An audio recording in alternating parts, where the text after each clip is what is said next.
Wala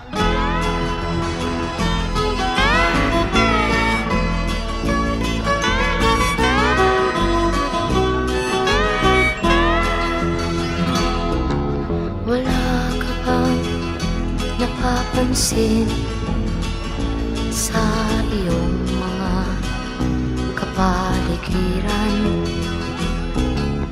Kay dumi na ng hangin, pati na ang mga ilog natin.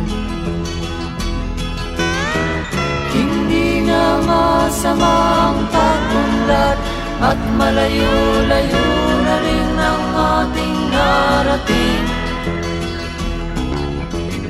Ngunit masdan mo ang tubig sa dagat, dati kulay asul, ngayon'y naging itim.